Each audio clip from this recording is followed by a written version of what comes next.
Барлықтарыңызға сәлем. Бүгін біз сіздермен осындай турецкий пахлава жасайтын боламыз. Негізі пахлавалардың рецептілері өте көп, бірақ мен сіздермен ең сәтті шығатын, ең оңай жасалатын рецептпен бөлісемін. Видеоны соңына дейін қараңыздар. Ең бірінші ыдысымызға жұмыртқаны салып, оның үстіне май құйып, сүт құйып, шым-шым тұз қосып, барлығын жақсылап араластыратын боламыз.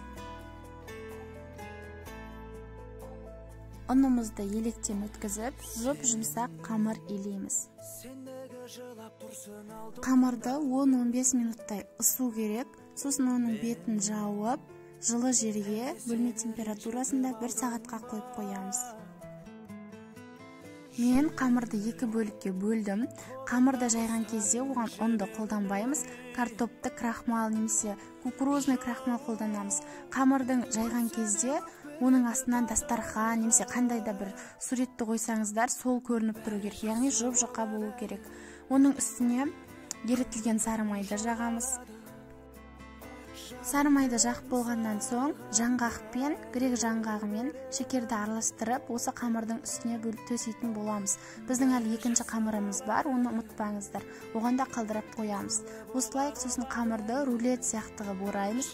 Оны противенге салып, кесіп шығамыз. Дәл солай біздің екінші қамырымызды да жайып, үстіне май жағып, салмасына қант пен жаңғақты қосамыз.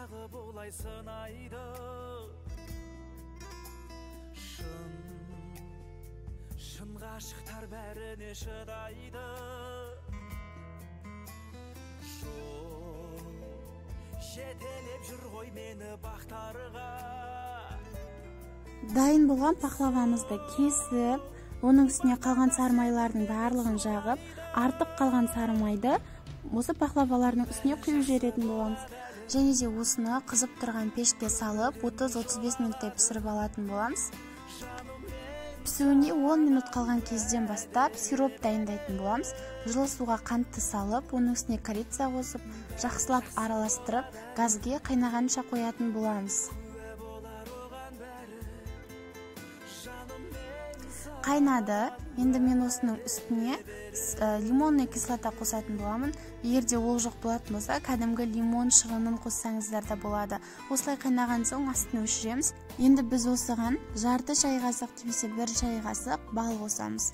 Енді біз осы сиропымызды жақсылап араластырып, пештен енді шығарылған пахлаваның үстіне құйып жібереміз.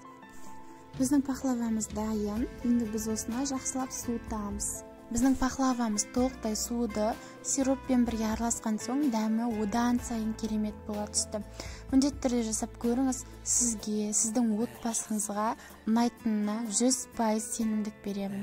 Негізі әсемдеу өз қалауыңызша жаңғақпен әсемдесеңіз де болады. Осылай болса да өте әдемі шығады. Видеоны соңына дейін қарағандарыңызға рахмет.